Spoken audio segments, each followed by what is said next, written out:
time for the Loco Sports Lowdown. Here are your hosts, Justin Jarrett, Wes Kerr, and Max Araj. Hey there, Loco Sports fans. Happy Sunday night. Happy Mother's Day to all the moms out there. We do apologize for interrupting your Mother's Day proceedings, but hopefully you're getting down to the end of it. You had a nice brunch or lunch or whatever, and you got to a movie or something on this rainy day in the Loco, and mom's feeling pampered, and now she's a couple glasses of wine in and watching our murder mysteries or whatever, and you can be left to your own devices. But we'll talk a little bit about what happened yesterday in the Low Country and set the stage for a busy, very busy week of playoffs, especially Monday night. It's going to be Monday Night Mania. I think that's already the episode title. If the weather, well, it's going to be Mania regardless. Yeah. Whether it's playing a bunch of games or rescheduling a bunch, but It's going to be crazy. The weather's been weird. It hasn't rained nearly as much as I anticipated, but it just is constantly threatening, and it's constantly lightning. So it just keeps coming in waves. So it's like these fields are not going to dry out. The turf is looking good for the soccer.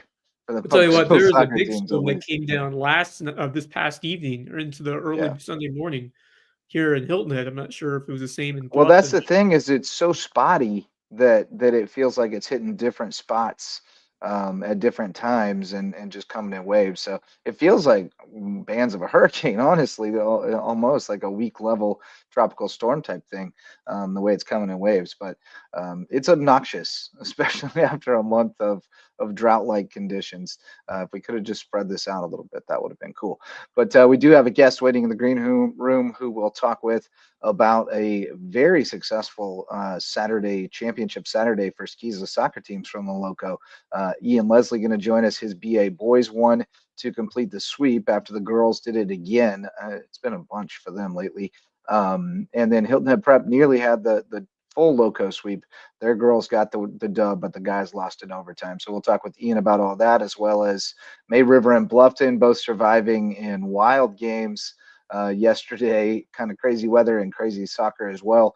And Wes, you got to take in both of those. I saw part of the Bluffton game, so we'll talk about all of that, as well as I started pouring through the lower state and District 4 track and field qualifiers and got a little bit of insight into how they're determining the qualifiers. So we'll be able to parse that a little bit as well. So should be a productive Sunday night and set the stage for a very busy week. But the show tonight presented by Mickelson Law Firm, the official real estate closing attorney of Loco Sports and the presenting sponsor of our Hilton Head Christian Academy coverage. Also our original sponsor, our all-star sponsor. They've been with us since the beginning, since I had this crazy idea in 2017 that I had actually come up with 6 years earlier to try to create a space for local sports and media coverage and community. And here we are today, and it's thanks to a lot of folks, but especially Mickelson Law Firm, our presenting sponsor.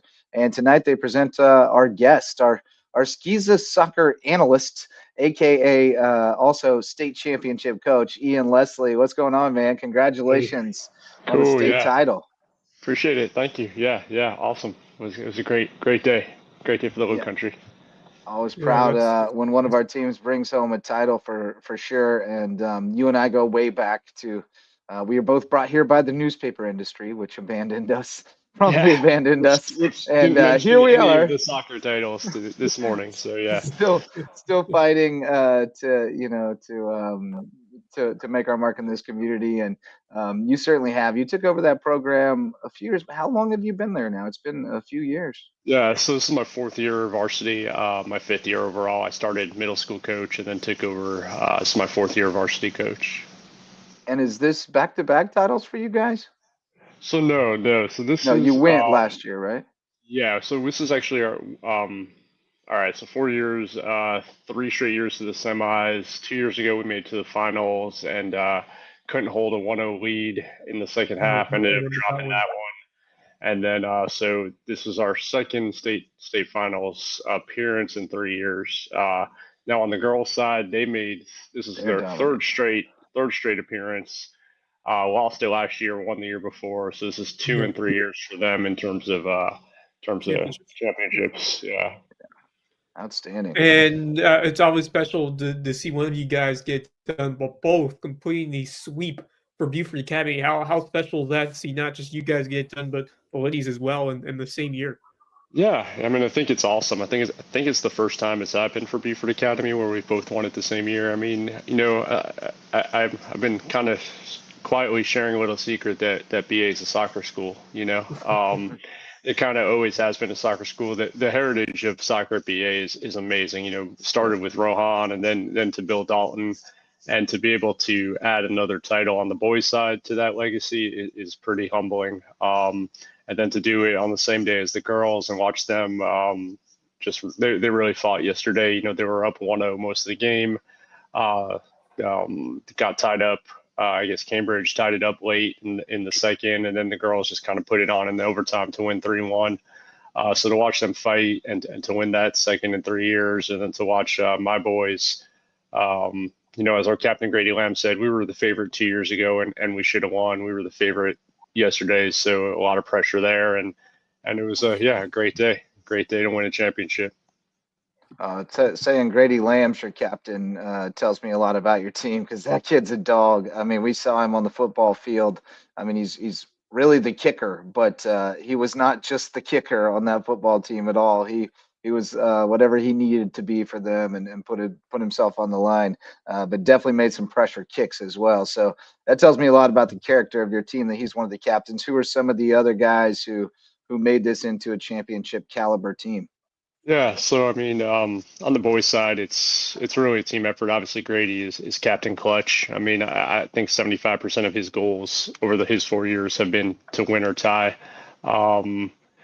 Nick Underwood ended up being also from the football field, but he ended up being the leading scorer in all of SCISA with 32 goals 34 goals rather on the season. So across all classifications. Actually, across all classifications, we had the first, 8th, 10th, and 14th leading scorers in all of SCISA.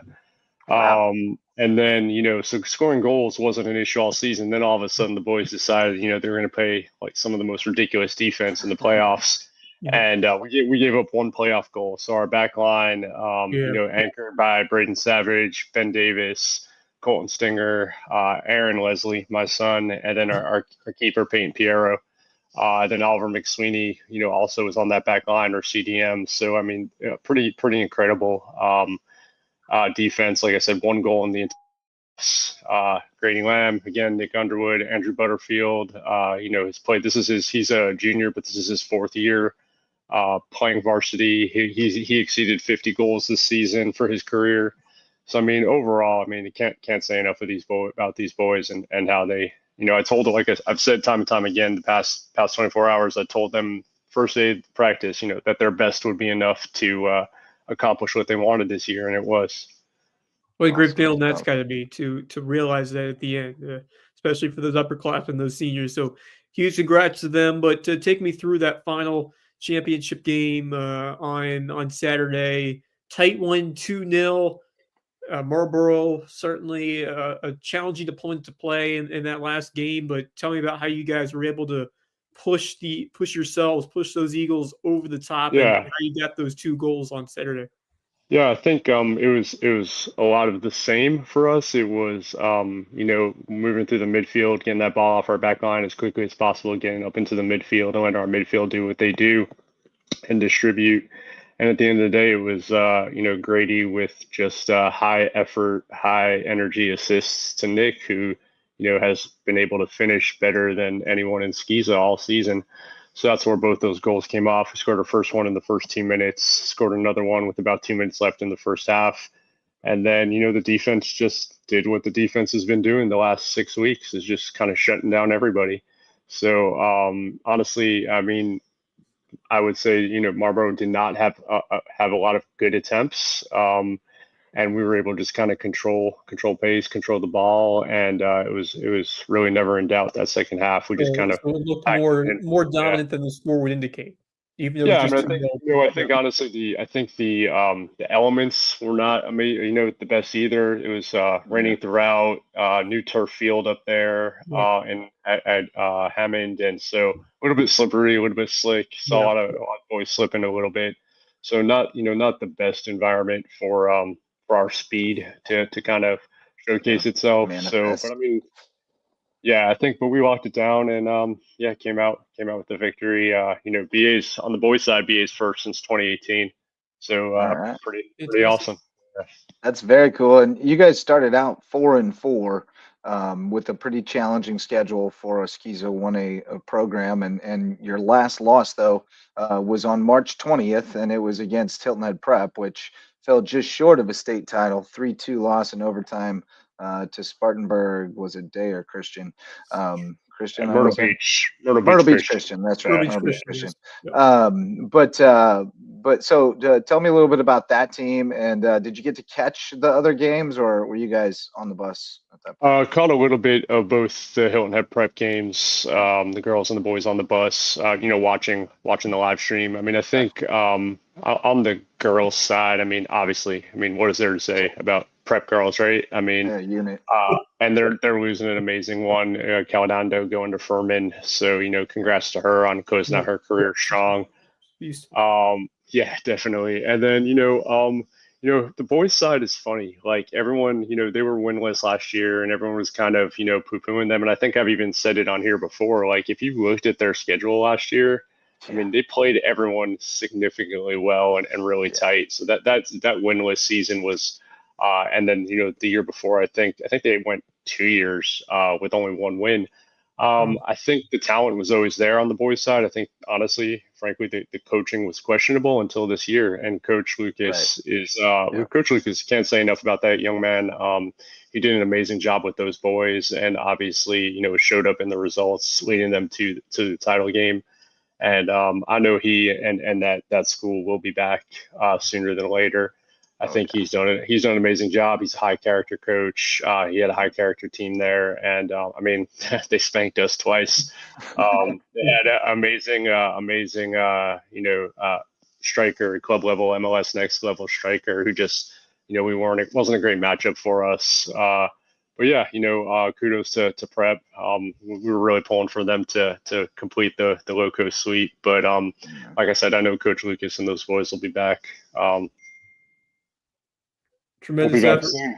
Yeah. Tremendous effort from that team. But how about those ladies from BA getting it done in overtime? They need a little bit extra time to complete the victory, but they scored 2 goals in the extra time period to win it 3-1, and now 2 in 3 years for that program, which continues to set a high standard here throughout the Loco and in SCISA. So tell me about what you saw from them, what you heard from them as they finish the job again. Yeah, I mean, like I said earlier, I think it was a lot of gut from that team.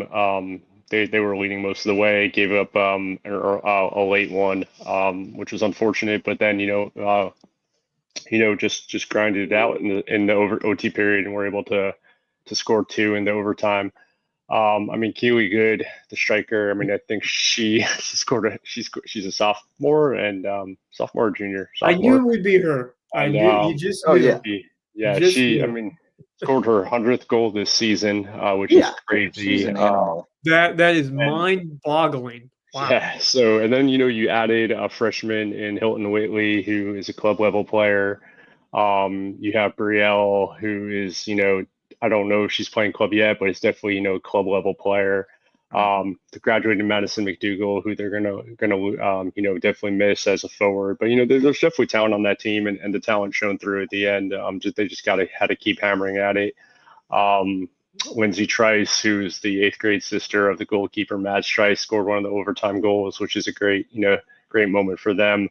So yeah, it was really cool, and kudos to those girls. Like you said, 2 in 3 years, 3 trips to the finals in 3 years. Don't see any reason why they won't be playing for it again next year. Max, any questions? Keely Good is really good. Yes, yeah. Max, get in there, Max. just talk about the season as a whole. Like, anything that y'all improved on this year. Like, what was the biggest thing y'all improved on as a team as y'all went along this season? Yeah, I mean, I think honestly, this was the easiest team I've had in my 4 years, just in terms of camaraderie. And I told the boys yesterday, were they the most skilled 1 through 13? No, but this was by far the best team soccer that I've ever coached at BA. So I was really proud of them, and I think the improvement was the improvement was just the communication and was the trust to move the ball, throughout the sections of the field, not to just kick, not to just take it 1v3, but to really trust that you can, play out of the back, play to the midfield, and then, move the ball around the back and switch fields. And then we'll just look for the seams and find, an elite level striker in Nick Underwood, an elite level forward in Andrew Butterfield, who has, as good speed as Nick does. And to put the ball on their feet and let them work. And so, I mean, I think that was the improvement, was just the moving the ball and the communication. And then, toward the back end of the season, I mean, the way the defense improved was astounding, and just to see, like I said, I mean, 1 goal in the entire playoffs. And frankly, that goal was a bit lucky. So I think, I think I'm fortunate that we can have 3 clean sheets, but I think that, big improvements there as well with the defense and just the way the defense grew and trusted each other. So yeah. And by the way, Grady Lamb's the only senior, right? Grady Lamb is the only senior, and I play, and I mean, not to scare people, but I did play an 8th grader for 25 minutes yesterday. So yeah, so we're losing 1 senior, but I mean, you say you're losing 1 senior, but you're losing a senior who's probably should go down as one of the top 5 to 10 BA soccer players ever. You lose one, but it's a big one. Yeah, it is. Losing Grady's huge, but yeah, I mean, we have a great junior class to rising up to senior, and we have an incredible sophomore class that's moving into the junior year. Talk about some of these younger guys that are looking to continue to take another step up next year and try to make it back to back in 20. Yeah, so I mean, we have a freshman who Colin Weitzel, who was a bit of an epiphany. Really didn't even know he was going to be at the school, and then all of a sudden he showed up, and he's like, I guess they were in Japan a while. His dad is Marine, and he's like, yeah, coach, I'm back. I played soccer in Japan for a while. I'm okay, let's see it. And I was like, oh gosh, okay. So he immediately inserted himself into the starting lineup, and then our sophomore class, our rising junior class. Ford Hefner, another club player, he was one of our top scorers. You have Braden Savage, who led the defense. As a center back, you have George Byrne, you have Ben Davis. We just have an amazing sophomore class, right, going into their junior year. And then the juniors, who a lot of them, I got to coach in middle school. Again, Oliver on defense, Aaron on defense, Colton Stinger on defense. Andrew Butterfield, who'll be playing his 5th year varsity ball next year. Just an amazing group. Our goalkeeper will be a junior next year. So yeah, like I said, definitely. And then you never know who might show up. And then of course Nick will be a senior next year. So right. Yeah, the future's bright. But definitely, as you mentioned, Justin, definitely scheduled the beginning of the season hard to really test the boys. When you look at our schedule, I mean, our losses came to an incredibly strong Hilton Head prep team, Hilton Head Christian, and an unfortunate day on the pitch to Bridges. But we played some tough schools. We played a lot of public schools. We handled Ridgeland pretty easily, and they're playing for lower state. This week. Hardyville. Yeah. Well, congrats. They're in the lower state semis. They got to go through the Ville to get to lower state. Yeah. Oh, that's right. They're still in the fight. Right. Yeah. So I mean, I think we definitely look to schedule difficult. We will have at least either Ridgeland or Ava will make it or to Hardyville. Yeah, and could have Royal on the other side potentially. Yeah. So definitely look to schedule.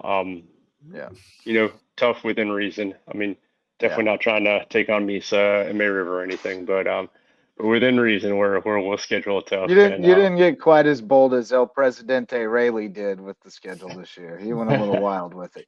But We paid the price early on, but we did take on Misa a couple of times, and that was a challenge. But yeah, no, you definitely have done a great job with that program, and you touched on it there, but it's not a lot of places that you can pull this off. But allowing you to take the middle school for a year and then move up to varsity with that group of guys, I think that probably lent itself to what you said earlier, that this was the easiest team you ever coached. Well, yeah, you've been coaching this group of guys Yeah. for a number of years now, and so everybody understands what the routine is, what the expectations are.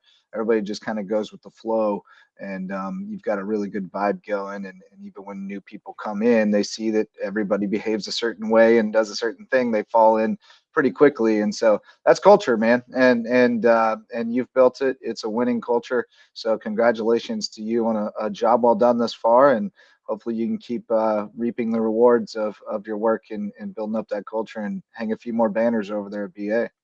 Yeah, I appreciate it. Yeah, I think you're spot on. So yeah, I appreciate that. Really proud of you guys.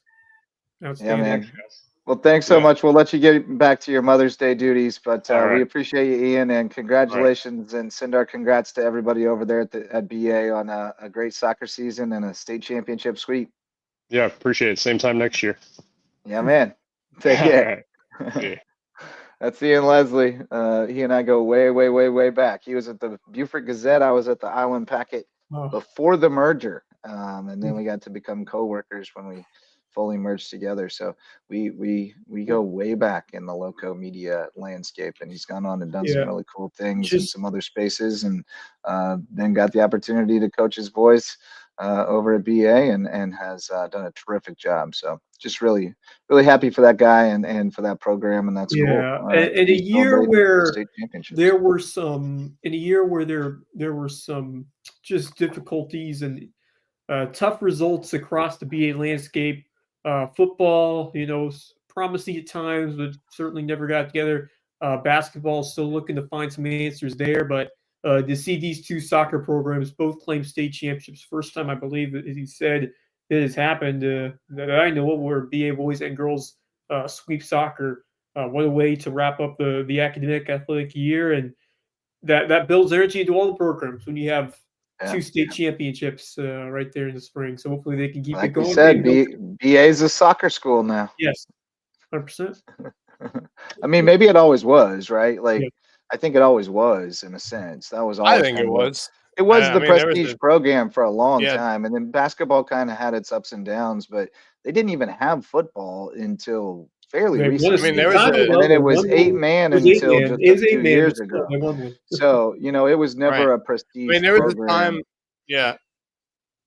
There was a time when I think you could argue BA was always a like school. Yeah. Bill Dalton, like I think so. And Coach Rohan. Girls basketball won one a couple of years back, and they've actually they've had some kind of dynastic runs in basketball throughout. Yeah, but I think soccer's always been their prestige athletic program. I would agree, especially for the guys. Especially for the guys. Yeah, especially for the guys. But because I remember back tradition continues. Yeah, I mean, yeah. So shouting out a few of our sponsors, in addition to Mickelson Law Firm, the presenting sponsor of the LowcoSports Lowdown. We got Hudson Seafood House on the docks back for another year on the Lowco Booster Club. Great place for seafood, sunsets, and cocktails on Hilton Head Island. And the presenting sponsor of Under the Bus. New episode will be out Monday night. That's the plan, assuming everybody can get on the internet Monday night at 8 o'clock. We'll get her done. We've also got Hilton Head Furniture. The Sitola family brings great handcrafted furniture down from Hickory, North Carolina to sell to you to keep in your home for a long time. Quality furniture right here in the Low Country at Hilton Head Furniture. And HHI Windows and Doors, our newest Lowco Booster Club sponsor. Coach Barron from Hilton Head Prep, state championship coach, came down from Maine, continued the dynasty, and now he started his own new little side hustle, HHI Windows and Doors. They're improving your view of the Low Country. So if you're looking to upgrade your windows and doors, give Coach Barron a call. All right, boys, a few other things that went down last night. Sticking to soccer first, we mentioned Hilton Head Prep girls winning that SCISA 3A state championship 5-0 over Christian Academy Myrtle Beach. They do graduate a bunch, including Caledondo, who's going to Furman, including Courtney Campbell, who, of course, is going to USCB to play basketball, but led the team in goals with 16 and assists with 14 this year in soccer. So, maybe they get her to two-sport it over there at USCB a little bit. Maybe just a sub off the bench, maybe go score a goal here and there. I don't know. But no, big win for It's happened Hilton Prep. before, especially at smaller D2 schools. We've seen it before in the past. Well, USCB has a bunch of soccer kids who are double dipping on track, but that's a little bit of a different situation. Right, two teams like in terms of like especially given USCB's women's basketball's history of injuries to point guards, they might not want to risk that. Yeah. But but it's an interesting thought, at some point down the road. And then BA, of course, the girls with the 3-1 win in overtime over Cambridge. I love that they scored twice in overtime. That's awesome. Because so many times you see a team score a goal and then get really defensive, minded. I like that they just put another one on them. And then the boys, BA winning 2-0 over Marlboro, and Christian Academy Myrtle Beach edging Hilton Head Prep 3-2 in OT. And then the high school league games. We got two teams left in the 4A tournament. Bluffton with a 1-0 win over Aiken. Wes, you and I were there, and it was a crazy one. I'll get the videos here in a minute. Crazy game, super physical.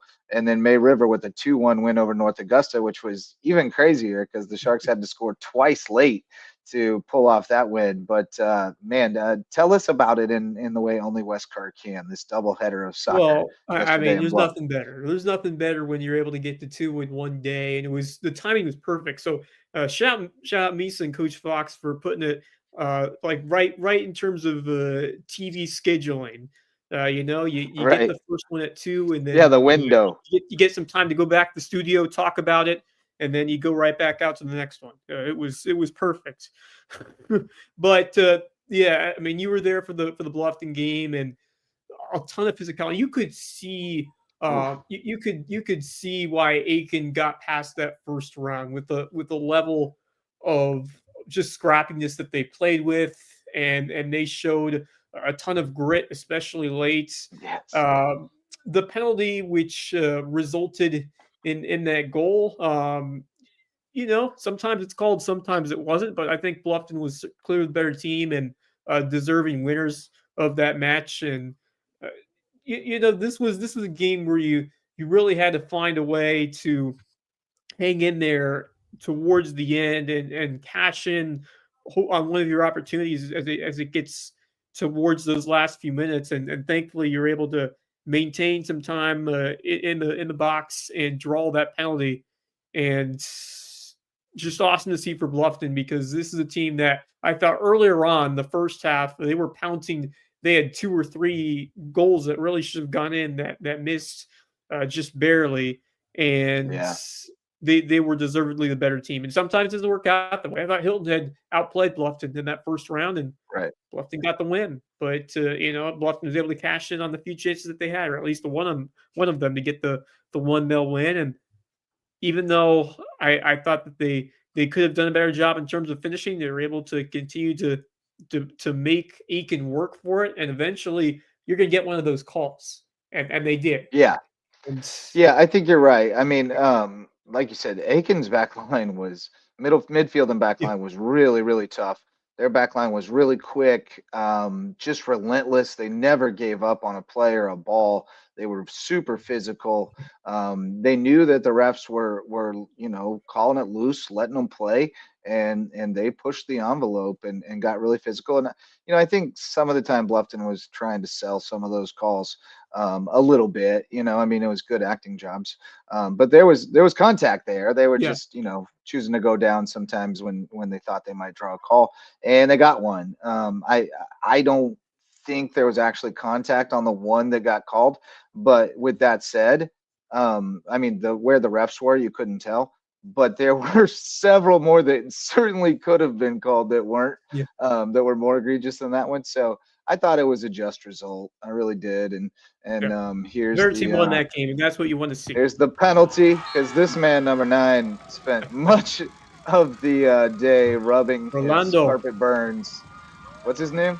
Rolando Hernandez. Rolando Hernandez penalty. is deceptively fast. He also was called offside a number of times, Yeah. and there were a couple that looked like they might have been good.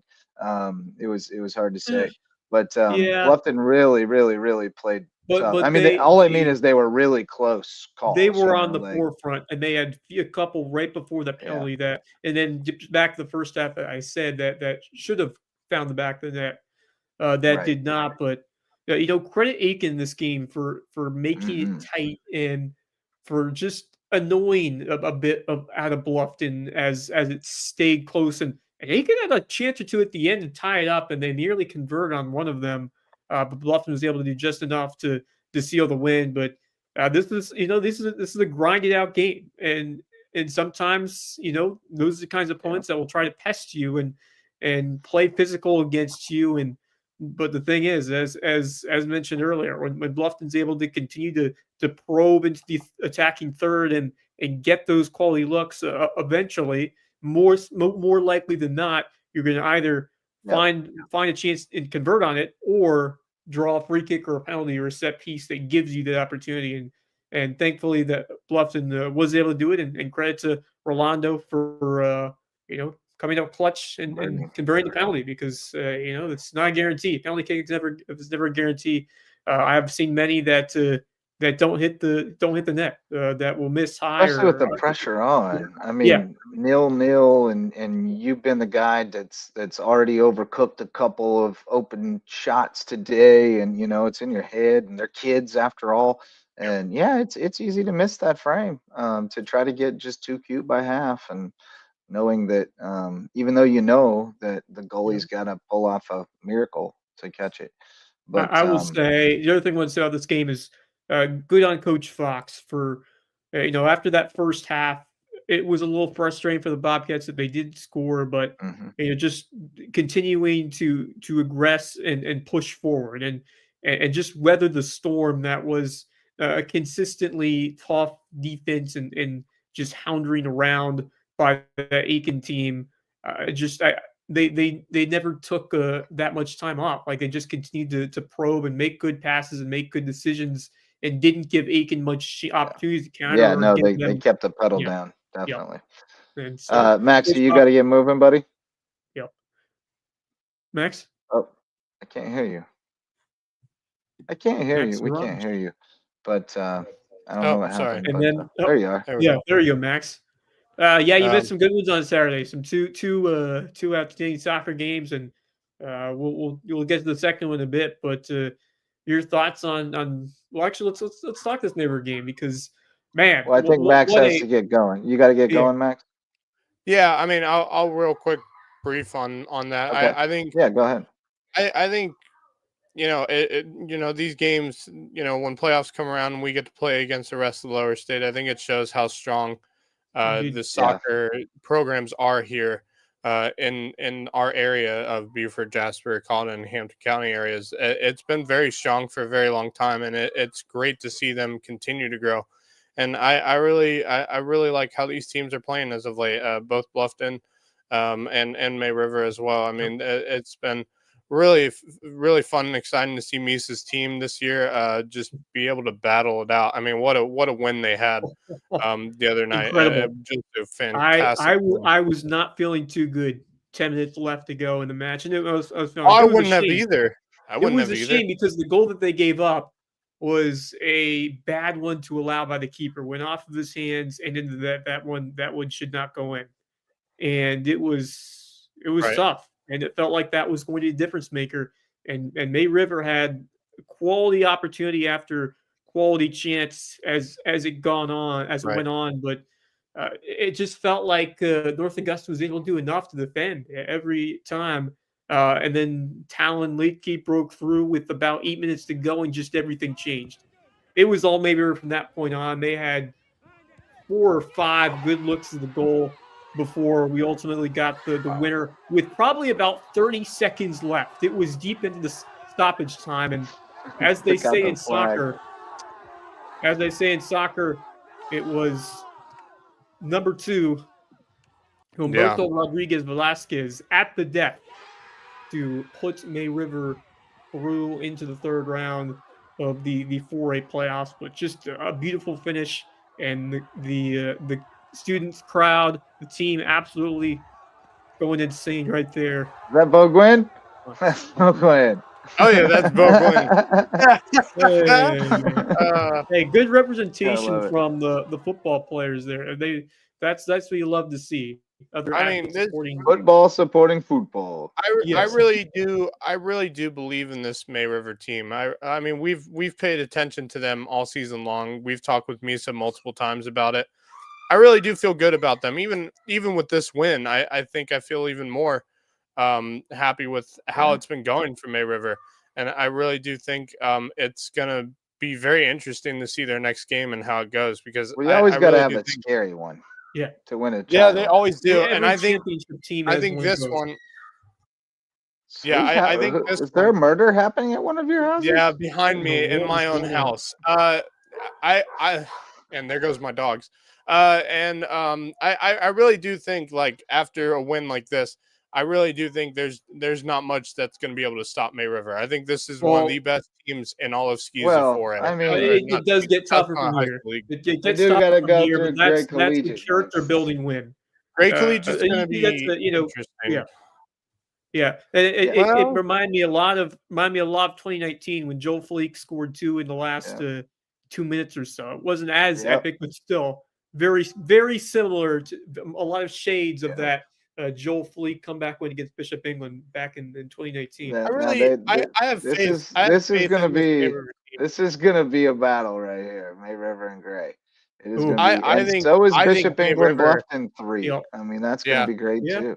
I think May River can pull it off. I really do. I really think they can pull it off. I know Great Collegiate's very strong. Road team. I have a really good well on the road. They played. I think especially after their win against North Augusta, I really do think because just the confidence factor that you have the ability to come back and just breeds belief in that team when you win a game like that and score 2 in the last 8 minutes. I think May River, for me, is more battle tested through these playoffs right now than Great Collegiate is. I mean, you look at who Great Collegiate played. Gilbert's not that great. Brooklyn Casey's okay, but not great.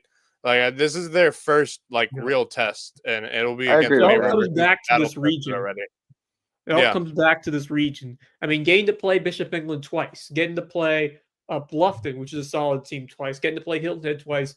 There are, Carleton County, but there are a few gimmies at all in that region. You got to be on your best every night, and not only that, but they seek out other quality squads and early season tournaments. Going outside the area to play some quality squads. That's May River and Misa Garzon. They do that for a reason. They want to be at their best at this time of year, and this is where you see that extra 10% or so come out in those last 10 minutes, because it's all about who wants it more at this point. And the ball that was delivered towards that first goal scorer, Talon Litke, absolutely beautiful. I mean, what vision there to spot Talon right there, and then to deliver that ball on the money to set up that goal, just sensational. And a beautiful finish as well by Talon to tie it up. And then Humberto Rodriguez Velasquez, just calm, cool, and sent in an absolute beauty to the back of the net to win it there. And that was like the game ended like 20 to 30 seconds. It was like at the very, very end, under a half minute to play. So talk about drama.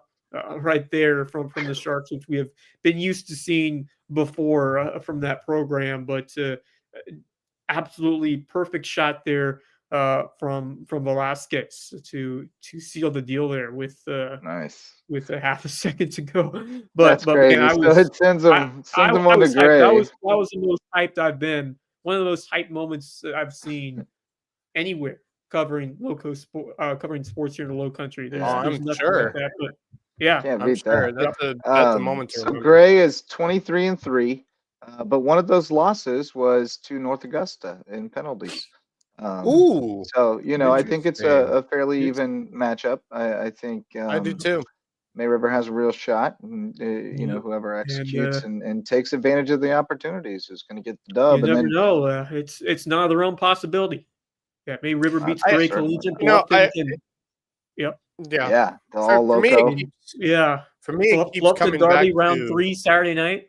right. That'd be Oh, amazing. that'd be interesting.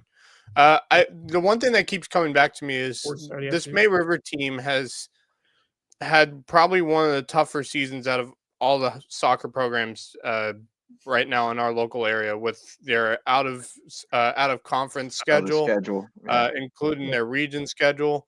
I think compared to Great Collegiate, I know Great Collegiate's really good, but I do think, like, because of how May River's tested themselves so far in this playoffs, I really do see May River pulling this one off against Great Collegiate. I really do. And I think Misa Garzone has the mindset and the knowledge to do so. I'd give May River much more of a chance to beat Gray Collegiate and Bluffton to beat Bishop England, but I I wouldn't agree. count out the Bobcats either, just Yeah. because that's a team they've seen several times before, What was and it's the never easy to They knock off lost a team. 2-0, and they lost in PKs after a 0-0 draw. See, So yeah, I mean, Okay. that's competitive a point. That's matches. close to a coin flip, not quite, but Right. especially if Bluffton's able to defend the way they've been doing against No, Hilton there's Head and then Aiken. there's I mean, really, that, like, both of yeah. these games There are is not pretty much much between those two 50-50. teams, not much at all. I mean, honestly, Yeah. if you can score, you have a chance to win. Like, I mean, Yeah. that's kind of what it boils All down comes to. all comes down I to what you do in the attacking third. I mean, Yeah. you also need a good performance from your back line, but if you can cash in on the few looks that you Yeah. get in the attacking third and Yeah. deliver some good You can passing just and finish one, you got a shot Yeah. to win. Like I, That's Yeah. I've said it before. Third time's the charmer. If No you're doubt. Bluffton, Yeah. I No, really do. I like Soccer's that. Soccer's a weird game. You can have one or two opportunities and score on one, and then Bishop England has a lot more, and they, Well, and you know, I'm sure Bishop England Yeah. has a terrific coach too, but Right. I feel pretty confident that Coach Fox is going to have some kind of game plan that you know, exploits some kind of advantage they have over Bishop England, and if they execute it well, it'll be on Bishop England's coaching staff to mean, adjust to that, and that'll be the that's the game. fun of it. I yeah. mean, It's I the mean, fun I of it. won't. game And inside the having game. seen Bishop I England won't twice disagree before with. is Yeah. for a good coach like Josh Fox, who knows how Yeah, to exploit some yeah, guys, and we've seen that. I mean, we've seen that before, not just this year, but when he was at JP2 and the runs he had there. yeah. He knows how to coach in the playoffs, and he knows how to take advantage of potential weaknesses of other teams. And what an Right. opportunity for Coach Fox and this Bluffton program, which would be a monumental step forward for them, especially if they win. Even if they fall on the road, it has been an incredible season Really good for run. this Yeah, Bobcat Yeah. squad, a team that I Agreed. really, you like I said, you never can count them out with Fox their coaching, but to see what they did in two straight, especially the Hilton Head game, where I was really impressed. Although the Seahawks had every chance to win that game and didn't, but credit to Bluffton for taking advantage and pulling that one out, and then locking it down defensively at home and doing enough and just Yeah. persisting to get that win in a tough environment. Even though you're home, it was a tough team that you played on Saturday to move on and advance. And that's the nature of the game in the playoffs. It's never going to be easy this time of year, but find a way to play 80 Yep. minutes and sometimes more and survive the next one. And have an advance. Yep. Same thing here Yes, on the sir. road for Bluffton. And by the way, we still have two 4A girls teams that In the are mix. fighting for, including one that will be right here in the Lowco Tuesday night. Hilton Head gets to host North Augusta because they're the higher seed. And North Augusta, an 11th seed, pulled off a win to get to that third round. So the Seahawks will be home on Tuesday. Nice. Interesting. Very nice. Yeah. Yeah. May River will be at Bishop England, which once again, absolutely prime opportunity for the Sharks to get Yeah. one back at the Vengeful Battling Bishops. victory. Yeah. Yeah. So what an exciting time yeah. to be a soccer fan in the Lowco. And then of course we have the 1A Yeah. teams that are still alive. Yeah. A trifecta from Jasper County. So that's going to be fun. Monday night, Royal Live Oaks at St. John's and Ridgeland at Hardyville. Could be a muddy track. Could be a muddy track. Yeah. Yeah. Ridgeland. It could be a little chippy in the mud. Yeah. So should be fun times. Max, you got to get scooting. Yeah, I got to get going. I will say the other thing is, of course, it's down on the ticker below, but of course, Carvers Bay and Hardyville baseball was postponed on Saturday. We were supposed to play at 3:00. We get to the field around 10:30, 11 o'clock ish on Saturday, and there was no way we were going to play. The field basically turned into a lake, and so we just decided to postpone it. Hopefully, we can get a game in on Monday. I just don't know what the weather's going to do. That's the one thing I'm a little concerned about. And Carvers Bay's been pushing us to play on Monday. They're chomping at the bit. Well, I mean, we need to get it in. Tournament. And continues. I mean, well, I don't blame them because they'd rather need a day off. We can't push it to Tuesday because then whoever's gonna if Carvers Bay somehow beats Low Country Leadership, if they beat us, they have to play it Tuesday, just jacks up Wednesday, the and whole Thursday. tournament. Yeah, Everybody's tournament's messed up now. And they would have to play. Like worst case scenario, and I think this is what Carvers Bay is a bit worried about, is that they would have to play, if they beat us and then they beat Low Country Leadership, they would have to play Tuesday, Wednesday, and Thursday. And then they hope to play 2 on Thursday. Cool. Right, exactly. Yeah. Right, because it's almost too much. Yeah, it's the bind. It's put everybody in at this point with the weather. Yeah. I mean, we basically surrendered our game. We're gonna try to get it in. The one thing it doesn't say on the ticker is we have set a time and date for Hardyville Carvers Bay. It will be tomorrow at 4:30 over in the Ville. That's as of right now. Pending they're still trying to get this one in too. May River and Colleton, they're in the and Beaufort Hartsville as well. Beaufort Hartsville was supposed to be Saturday. Baseball postponed to Monday at 7. Do you have a time for that one yet? I thought it was 7. I thought. Yeah, I think it's 7 o'clock on Monday. Yeah. All right. So we're in a holding pattern on the baseball and softball playoffs. Put that out as I. I mean, you can't control the weather. No one can, but you have to make do the best. And sometimes that can, especially that Carleton County May River game, which is already in progress. So they're in an interesting position in the game because Carleton is like 2 on, second and third, I believe, with 2 outs. They're up 2-1, and the count is 2 balls and 2 strikes. They have to resume from that exact point. Yeah. So that's what we were going to be in that situation Friday night against Carvers Bay. We had to suspend it, but it was 13-0 in the second inning. 2 outs. I said, you know what? We're looking at the radar and the forecast, and y'all got to drive 3 hours home and then 6 hours round trip to finish this game. That doesn't make sense. As bad as it sucks to end our season like that, we're not going to do that to you. So we had a disappointing end to our season, but like I told the girls, if we made more plays early in the game and didn't let them get so far ahead, we would have made them come back. Yeah. So it's on us, but it's all good. It was a great year. Yeah, great season for the Canes, and looking forward to seeing how your Hardyville Canes do tomorrow in a elimination game against Carvers Bay. So we got the arms for this one. We're going to run out eventually. And, our good friend Eamon Collins, former USCB pitcher. Yes, sir.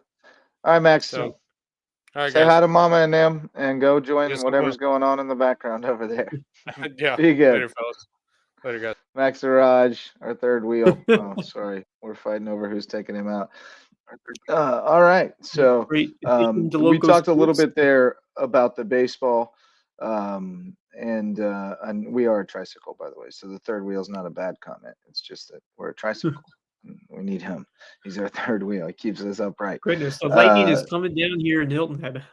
Is it getting with it over there? So the other thing going on yesterday was some baseball, which we hinted at. Hartsville and Beaufort being postponed to Monday. Hilton Head High's magical run up and down the highways to the upstate is over. They lost 10-0 to Fountain Inn. Great run by the Seahawks. Is the #1 team in the state. Yeah. Airport, which for a long time occupied that #1 spot, knocked out May River 11-2. Mullis's synopsis was they're just better than us. They're damn solid. So there you go. Bridges prep season ended 8-5 against Lake City, and then Carvers Bay and Hardyville postponed to Monday. And then on the softball side, Beaufort High season ended 10-0 against Darlington, which seems to knock people from the Loco out of the playoffs every year. I know they ruined a lower state championship at Colleton. They ruined a bunch of season past. They sure do. They've ruined a lot of seasons. The upset over Bluffton, Yeah. girls. Yeah. And then the softball state tournament for SCISA in 4A, JP2 was knocked out 6-5 by Hammond. Colleton Prep got an 11-0 win over Williamsburg, but then lost 10-1 to PD. And Cross Schools bowed out with a 10-0 loss to the Kings Academy. So softball season done for SCISA. And then girls soccer, we told you about all the soccer. The other thing was the track and field, which we're still figuring out all the official qualifiers because they're figuring out the wild cards from the other events, or the other locations. So yeah, I'll tell you, it's hard to figure out if you're his opponent. It's hard to figure out that speed of Amari Patterson if you're going against him on the track. That's for sure. You ain't kidding. So we know that in 4A this year they did 4 qualifying districts instead of upper state, lower state, and the top 2 in each district auto qualified for 8, and then the next 8 times or marks overall across all 4 qualify. So I like that method, but it does leave us kind of wondering who's in and who's out to some degree, unless you have time to compare all 4 districts.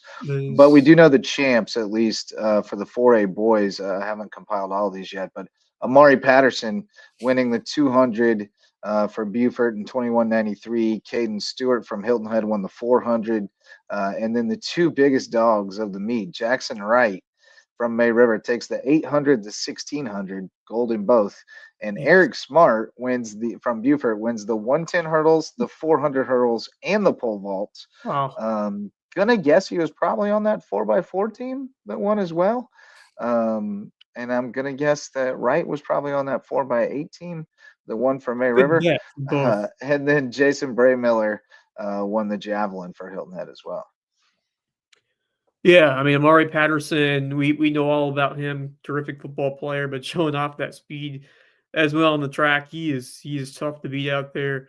Talk about a versatile combatant and Eric Smart, having the quickness and the agility for those hurdles, both the 110 and the 400, and then the pole vault with some athleticism to win that one as well. I'm impressed with Eric Smart, what he's been able to do.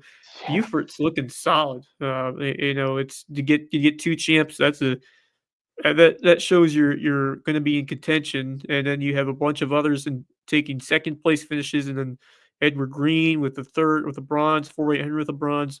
Erlon, that's Bluffton, but Caleb Stephen and 400, the 4x100 taking silvers. So they're in a great spot going forward to this 4A championship. I expect them to be in the conversation, and that has been a terrific program for a number of years. Herbert Glaze, he was the catalyst for what this program has done. Yeah. He's awesome. No doubt about it. And then some girls champs, Colleton County's Lillian Mitchell, who is just a 7th grader, won the 100 meters in 12.75 seconds. Crazy. Julia McKenna from Hilton Head won the 800, and I'm still compiling these, so let me go through these real quick. The May River 4x8 girls team won that. Edge Bluffton with Hilton Head in 3rd. Hilton Head's Janelle Stevens won the girls high jump.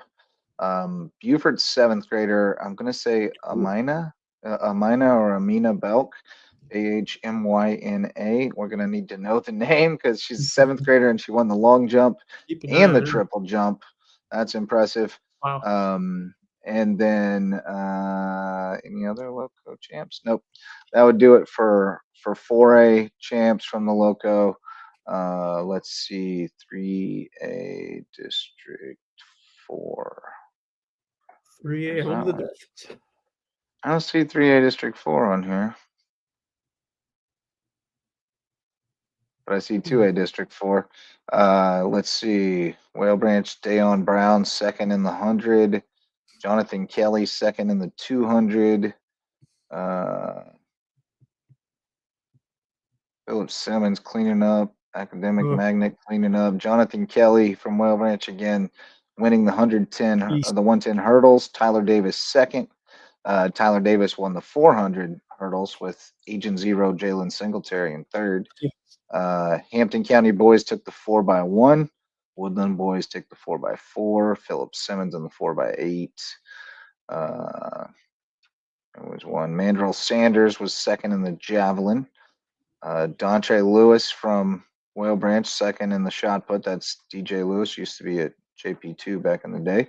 On the girls' side, Ariana Allen from Hampton wins the 100 and finishes second in the 200. Philip Simmons cleaned up. That's a powerful program over there. 110 hurdles, Imani Blackwell from Whale Branch takes the title. Whale Branch always has great girls hurdlers over there. They also had third place finishes in all the relays.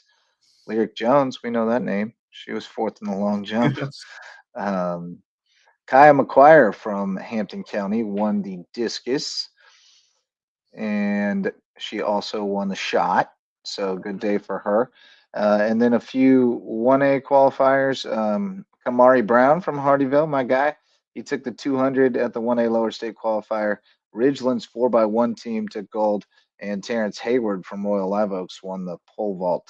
And we'll have more at some point about all the state qualifiers once they figure out who all the wild cards are and all that stuff. But definitely want to show some love to the track kids, and I'm hoping maybe, I don't think I'm going to be able to.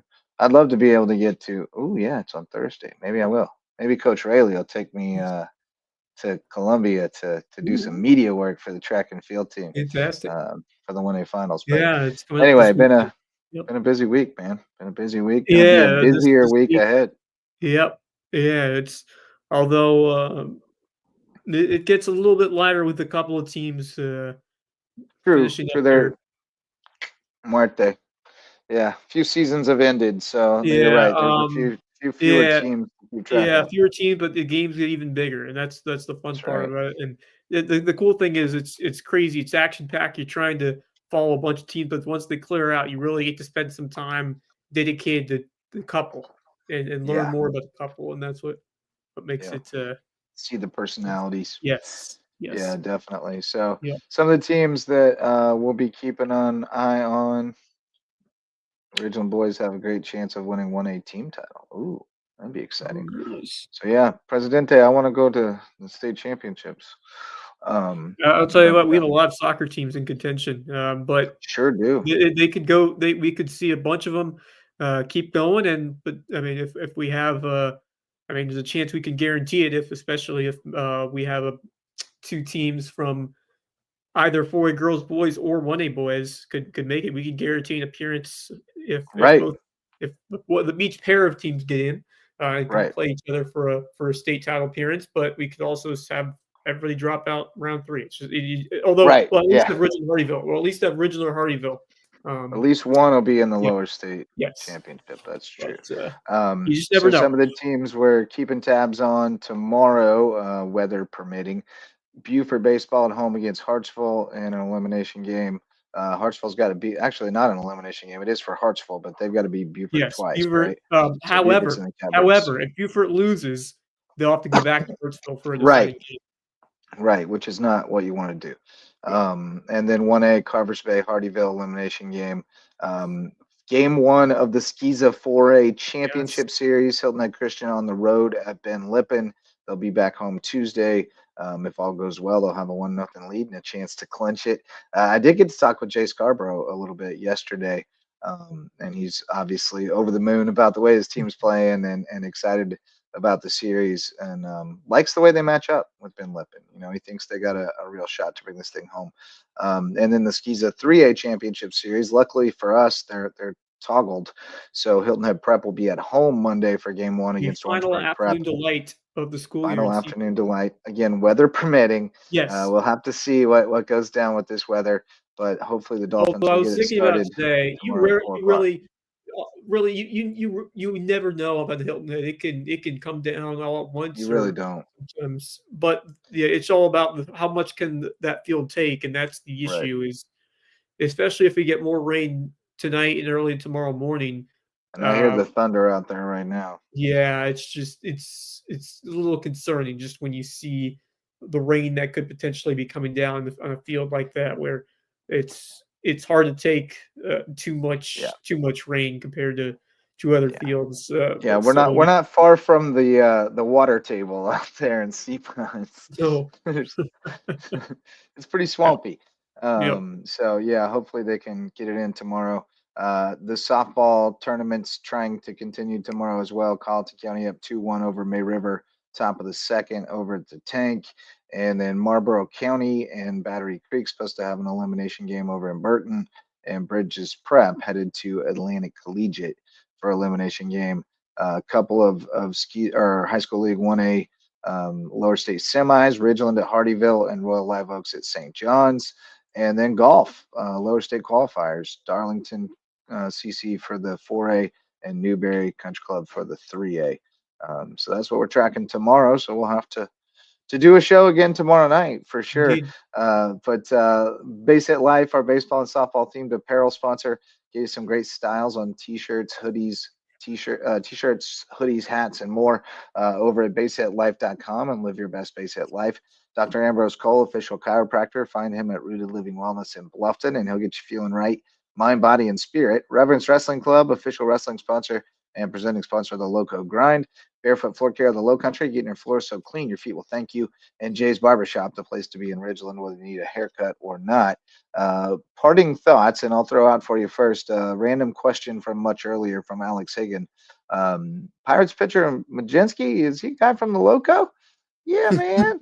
Yeah, he's a Hilton Head I think he was on the bump today. He was on the bump today. He was dealing, and that's why his name came up, because he was dealing against the Braves. I didn't see his final line, but I did get a text from Mullis that said Carmen was dealing against the Braves. So I'm gonna look it up. Yeah, let's see. I'm pulling it up now. They got the win 4-3. They got the win. Majinski got his best start, as the recap says on the Major League 5 Baseball. 2/3, no runs, 2 strikeouts, 1 walk, Fantastic. 4 hits. Man, really almost a quality start. Just one. Needed one more out. Yep. But really solid outing. Yeah, he was terrific, and it's great to see them utilize him as a starter. Indefinitely, or become or mold into a starting role, and that's a great sign against the Atlanta team that's still missing its top player out there, but it's still a very formidable Braves lineup. And he, as it alludes to, it has been a struggle sometimes to go more than 2 times through. But credit for Carmen Majinski for putting up a great line and giving his team a chance to win, which they ultimately won on a walk-off, thanks to Joey Bart. Yeah, it was a fielder's choice they won on. All right, so yeah, good win for the Buccos, and although they're well in last place, but for Majinski, it's awesome to see what he has been doing for the Pirates, and certainly he has been a solid bright spot, especially today, for what he has done, and hopefully he'll be able to keep it going and put together a productive year. But that's just awesome to see a local grown product coach. I got to commentate on. I called his games in high school. And he was not a pitcher at that time. He was a shortstop. Yeah, 3-hitter, right? Yeah. But no, you got anything for parting thoughts? Well, first and foremost, wanted to wish Happy Mother's Day to all the local moms, especially those who are watching, those who are just so dedicated to providing their kids with an opportunity to succeed in sports and in school and all that, and driving the kids back and forth from here to Charleston, from here to Columbia, or from here to Savannah, to get them to whatever they need to do, especially with all the travel action. As someone who grew up with a swimmer and a soccer player, how much a mother is needed to make all that happen. It's immense. Oh my gosh, yeah. We would be absolutely lost most of the time without ours. Certainly, we would not have any snacks or drinks at the baseball tournaments or softball tournaments. We wouldn't have any sunscreen. We all need our sports moms. Sports moms are the best. They keep us they keep us safe, and they take care of us when we get banged up and get our egos bruised and all those things. And no, it's the sports moms are the best. We love y'all coming through with the snacks and the drinks and all that after the game too, and just thinking of everything. Yep. We love the sports moms. Thank you And very then much, Mom. on a somber note, or maybe their fans are relieved. But the Colorado Rockies, who are off to a historically Oh bad yeah, start, 7-33, they have let go their manager Bud Black. He's out in I don't Colorado. think he was the problem. I agree. I agree. Sometimes that happens. He was dealt a bad situation. Bud Black's been there for a while too, and he's overseen a couple of several years over there I think they kind of put him out of his misery. yeah. Yes, I think that's one where I think he's ready to start anew at this point. Yeah. Or just call it a career. He's had Yeah. a pretty good run.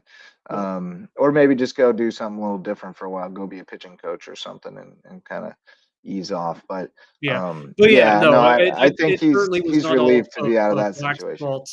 But I mean, when you post a record like that, I think you have to consider of making some sort of switch, and normally that switch will be making a coaching change, and that is normally the way it goes. But Yeah, and they went internal. I think they got rid of him and the pitching coach or the hitting coach, one or the other, and they made the third base coach the interim manager, I think.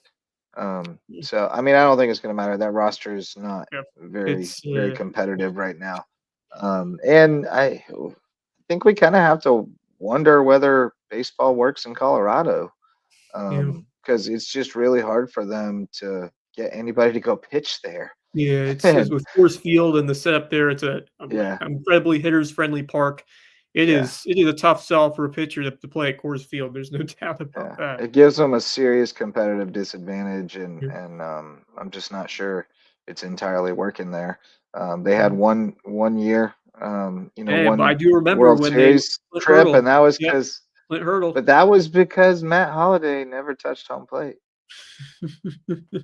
Still never touched home plate. Still. I mean, there's no fluke that you get to the NLCS and eventually the No, World I know. Series. I mean, that was one of the better, if not best, teams that they've had. But like it Oh, for was sure. it was Colorado has Tulowitzki. I remember had a good stretch there, and he had some Yep. competitive teams. And Colorado flirted with some good seasons, but most Matt recently, Holliday is and yeah, Charlie Blackman yep, and yep.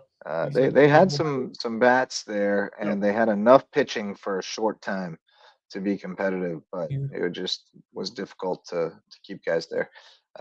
So anyway, here's one other note before we go. Bumped into Tanner Macy yesterday Nice. at the Bluffton soccer game. He was over there hanging out with Carnell and the boys. Harry saw Harry as well. Told him I'm Awesome. sad he's leaving the Loco.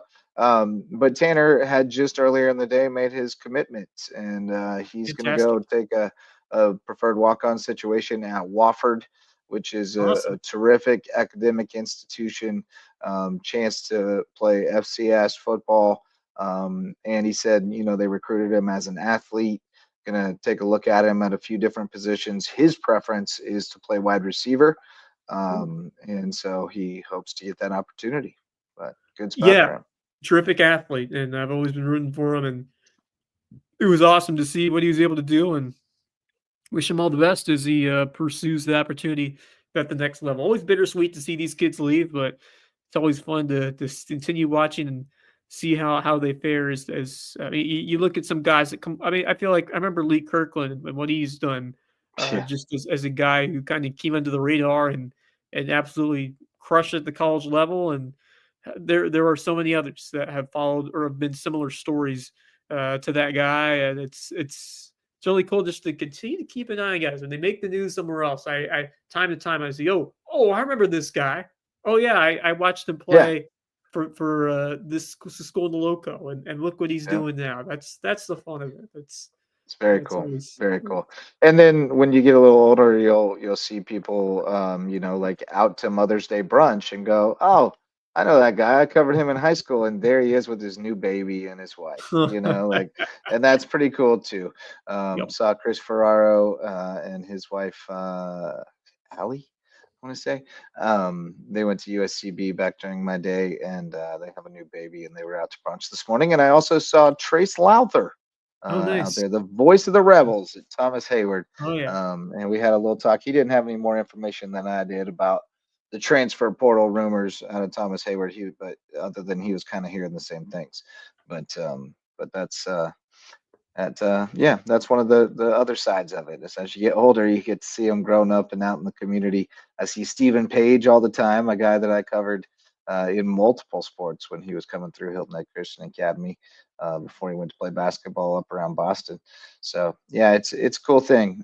Sports is a big fabric of what holds our community together and pushes our young people to be the best they can be and helps them go on and make us proud and add to our community and all those things. So great show tonight, Wes. Enjoyed the Sunday night special. Thanks to everybody who came along for the ride, as well as all of our sponsors, especially the OGs, Mickelson Law Firm. Thanks to Ian Leslie from Beaufort Academy Boys Soccer for joining us tonight and helping us recap a championship weekend for 3 SCISA teams. Congrats to the boys and girls from BA, as well as the girls from Hilton Head Prep for their state titles. And we look forward to celebrating some more state championships here over the next couple of weeks. So be sure to tune in here on the Loco Media Network while we keep you posted on the Loco Sports Lowdown. That's going to do it for tonight. For Wes Kerr, the departed Max Araj, and myself, Justin Jarrett. Till next time, go Loco. The Loco Sports Lowdown podcast is a production of Loco Media LLC and LowcoSports.com, an independent media outlet providing grassroots local sports coverage in the South Carolina Lowcountry. We are sustained by community support from sponsors and patrons like you. Get in the game with a monthly pledge of $1 or more at patreon.com/LowcoSports to keep us going and growing. Go Loco!